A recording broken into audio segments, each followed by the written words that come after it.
तो ये सवाल सभी सवाल सोशल साइंस के हैं और ये सभी सवाल PYQ है, यानी प्रीवियस ईयर क्वेश्चन है। पूछे हुए सभी सवाल है, 21 सवाल क्लास 10th के लिए है। इसमें पहला सवाल है, भारत में सबसे बड़ा लौह उत्पादक राज्य कौन है?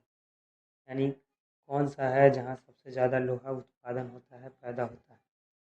Number A Karnataka, B Goa, C Orissa और D झारखंड। सबसे ज़्यादा लोहा उत्पादन होता है उड़ीसा में, लगभग 55% के करीब लोहा उत्पादन होता है उड़ीसा में। और इसके बाद नाम आता है झारखंड का, नाम आता है, इसके बाद झारखंड का नाम आता है, फिर छत्तीसगढ़ का नाम आता है। लोहा के उत्पादन में ये सब नाम पहला है। कौन सा सबसे बड़ा लोह उत्पादक राज्य में? पहला नंबर उड़ीसा का है, दूसरा नंबर झारखंड का और तीसरा नंबर छत्तीसगढ़। अगले सवाल की तरफ हम बढ़ रहे हैं। सवाल नंबर दूसरा है कि भारत का प्रथम तेल शोधक कारखाना कहाँ स्थित है? यानी सबसे पहले तेल का कारखाना भारत में कहाँ बनाया गया था?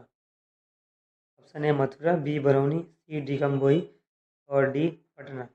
सबसे बड़ा सबसे प्रथम तेल शोधक कारखाना है बरौनी में, जो बिहार में पड़ता है। ठीक है, बरौनी में। आगे हम लोग अगले सवाल की तरफ बढ़ेंगे। सवाल नंबर है, गिर राष्ट्रीय उद्यान कहाँ है?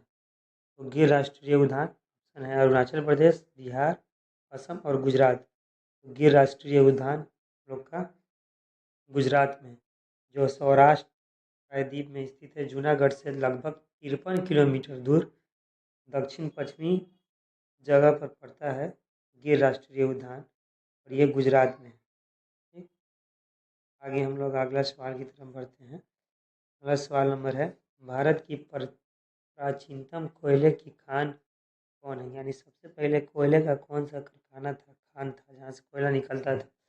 Number A Raniganj, number B Jharia, number 3 Dhanbad और नंबर 4 यानी डी कोरबा। तो कहाँ है आंसर इसका? तो चौथा नंबर का आंसर होगा आपका रानीगंज। कहाँ होगा आंसर? रानीगंज। और रानीगंज कहाँ है? पश्चिम बंगाल में। रानीगंज आपका पश्चिम बंगाल में, रानीगंज यानी कोलकाता, पश्चिम बंगाल में आपका रानीगंज। अगले सवाल की तरफ हम लोग बढ़ते हैं। सवाल नंबर आगे 5वां है कि भारत में कोयले का सर्वप्रमुख उत्पादक राज्य कौन है? यानी सबसे पहले कोयले का उत्पादक राज्य यानी कौन सा है, कहाँ सबसे पहले कोयला बना था? Number A option Paschim Bengal, number B option Jharkhand, number C Orissa और नंबर डी छत्तीसगढ़। 5वां सवाल का आंसर होगा, सबसे पहले अगर कोयला बना है आपका झारखंड में बना है। कहाँ पर बना है? झारखंड में बना है सबसे पहले कोयला। ठीक है, हाँ। आगे सवाल की तरफ हम लोग बढ़ते हैं। भारत का सबसे बड़ा बंदरगाह कहाँ है? सबसे बड़ा बंदरगाह मुंबई, चेन्नई, कोलकाता, खंडाल। बंदरगाह यानी दूसरे देशों से सामान आदान प्रदान करने में जहाँ पर जहाज आके रुकती है, वो बंदरगाह होता है। तो सबसे बड़ा बंदरगाह भारत का है मुंबई। सबसे बड़ा बंदरगाह भारत का मुंबई। ठीक है, आगे सवाल की तरफ हम लोग बढ़ते हैं। विश्व पर्यावरण दिवस कब मनाया जाता है? Option A 5 April, B 5 June, 5 August and 5 October. तो हम लोग के यहाँ पर्यावरण दिवस 5 जून को मनाया जाता है। प्रत्येक वर्ष 5 जून को पर्यावरण दिवस मनाया जाता है। ठीक है, आगे अगले सवाल की तरफ बढ़ते हैं। भारत का प्रथम परमाणु विद्युत गृह कहाँ है? यानी एशिया में भारत पहला परमाणु विद्युत गृह कहाँ है? तो पहला परमाणु विद्युत गृह ऑप्शन है कलपक्कम, कैगा, नौरोडा और तारापुर। सबसे पहला परमाणु गृह अगर भारत का है तो तारापुर। कहाँ पर है? तारापुर। और तारापुर कहाँ पड़ता है? महाराष्ट्र में। तारापुर कहाँ पड़ता है? महाराष्ट्र में पड़ता है तारापुर। इसकी स्थापना 1969 ईस्वी में हुई थी। कब हुई थी? अक्टूबर के महीने में 1969 ईस्वी में इसकी स्थापना हुई थी। अगला सवाल की तरफ हम बढ़ते हैं। सौर ऊर्जा निम्नलिखित में कौन सा ऊर्जा है? ऑप्शन है अनवीकरणीय, बी नवीकरणीय, सी चक्रीय और जैव। तो नवीकरणीय, अनवीकरणीय। देखिए, सौर ऊर्जा यानी वह ऊर्जा जो कभी खत्म नहीं होगा, उसको हम लोग कहेंगे नवीकरणीय ऊर्जा स्रोत। क्या कहेंगे? नवीकरणीय ऊर्जा स्रोत। सूर्य ऊर्जा क्या है? नवीकरणीय। जो खत्म हो जाता है वो अनवीकरणीय ऊर्जा स्रोत कहते हैं। आगे सवाल की तरफ हम लोग बढ़ते हैं। 10वां नंबर, किसने कहा था संसाधन होते नहीं बनते हैं? Option A Zimmerman, option B Malthus, option C Darwin और ऑप्शन डी इरेटास्थनीज। तो संसाधन होते नहीं बनते हैं, ये कहने वाले व्यक्ति का नाम था जिमरमैन। जिमरमैन ने कहा था संसाधन बनते नहीं बनाए जाते। इनका पूरा नाम एरिच जिमरमैन है, जो एक भूगोलवेत्ता है, भूगोल के जानकार व्यक्ति, भूगोलवेत्ता है, जो क्या है, एक भूगोलवेत्ता है। ठीक है, आगे सवाल की तरफ हम लोग बढ़ते हैं।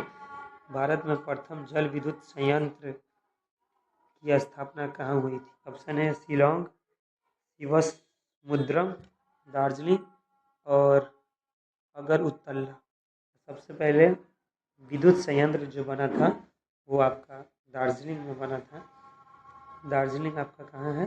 दार्जिलिंग आपका पश्चिम बंगाल यानी कोलकाता में। कोलकाता में दार्जिलिंग आपका कहाँ है?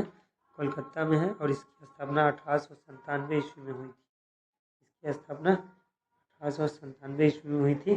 प्रथम जल विद्युत संयंत्र की स्थापना 1897 ईस्वी में पश्चिम बंगाल में हुई थी, जिसकी क्षमता 130 किलोवाट। कितना वाट है? 130 किलो वाट है इसकी क्षमता रखने की। आगे सवाल है, बिहार में अति जल दोहन से किस तत्व का संकेंद्रण हुआ है? तो ऑप्शन ए क्लोराइड, आर्सेन और लौह। यहाँ ऑप्शन गलत है, आर्सेन नहीं होगा और सैनिक होगा। ये गलत लिखा गया है, टाइपिंग मिस्टेक है। यहाँ आर्सेन नहीं होगा, आर्सेनिक होगा, आर्सेनिक होगा। और राइट आंसर आपका यही है, आर्सेनिक ही है। बिहार में आर्सेनिक ही है अति जल दोहन तत्व का संकेंद्रण बढ़ाने वाला, आर्सेनिक। ठीक है, ये ज़्यादा दोहन से भूगोल का इसका स्तर कम हो जाता है। इसका ज़्यादा दोहन करने से भूगोल का स्तर क्या होगा? कम हो जाएगा। ज़्यादा दोहन करने से भूगोल का स्तर कम हो जाता है। आगे सवाल की तरफ हम लोग बढ़ते हैं। वृहद क्षेत्र में जल की उपस्थिति के कारण ही पृथ्वी को कहते हैं। तो जल की ज़्यादा उपस्थिति हमारे इस ज़मीन पर है, इसलिए इसको क्या कहेंगे? उजाला ग्रह नहीं, उजला ग्रह होगा। ये मिस्टेक है, टाइपिंग मिस्टेक है। उजला ग्रह नहीं, उजाला ग्रह लिखा गया है, ये उजला ग्रह होना चाहिए था, मिस्टेक हो गया है। यहाँ लिख देते हैं उजला ग्रह। ठीक है, उजला ग्रह, नीला ग्रह, लाल ग्रह और हरा ग्रह। हमारे ज़मीन पर ज़्यादा पानी है, इसलिए इसको हम लोग नीला ग्रह कहते हैं। नीला ग्रह तो कितना प्रतिशत पानी है इस हमारे ज़मीन पर? 71% ज़मीन पानी से ढका हुआ है, यानी कि 3/4 भाग में पानी। ठीक है, आगे सवाल की तरफ हम लोग बढ़ते हैं। सवाल नंबर 14 है, पूर्वोत्तर राज्यों के 188 आदिवासी जिलों में देश के कुल क्षेत्र का कितना प्रतिशत वन है? यानी पूर्व हिस्सा में राज्य का 188 आदिवासी जिला है, जिसमें कितना प्रतिशत पेड़ लगा हुआ है? तो ऑप्शन है 75%, 80.05%, 90.03%, 60.01%। आपका इसका आंसर होगा 60.11%। 60.11% आपका इसका आंसर होगा। ठीक है, 60.11%। आगे सवाल हम लोग बढ़ते हैं। कुल जल का कितना प्रतिशत भाग महासागरों में संचित है? यानी जल का कितना प्रतिशत भाग महासागरों में है? तो 9.5%, 95.5%, 96% एंड 96.5%। जल में लगभग, ये महासागर में जल है आपका 96.5%, यानी कि हम इसको लगभग 97% कह सकते हैं।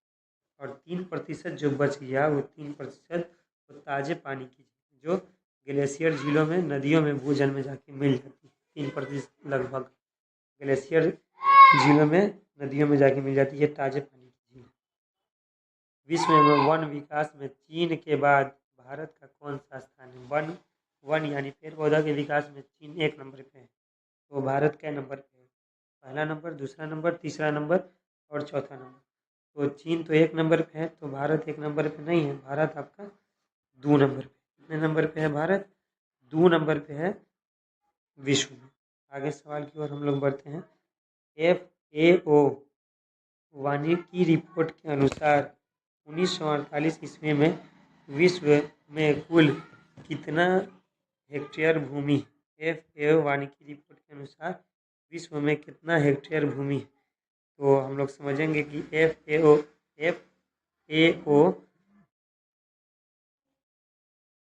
कितना हेक्टेयर भूमि है। तो ऑप्शन ए आप देखिएगा, ऑप्शन ए आपका क्या कह रहा है? ऑप्शन ए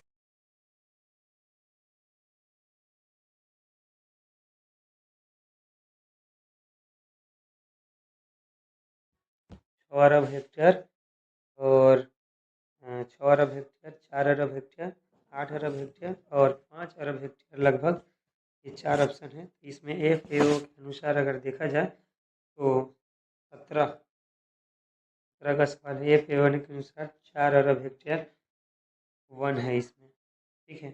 4 अरब हेक्टेयर आपका है वन। आगे सवाल की तरफ हम लोग बढ़ते हैं।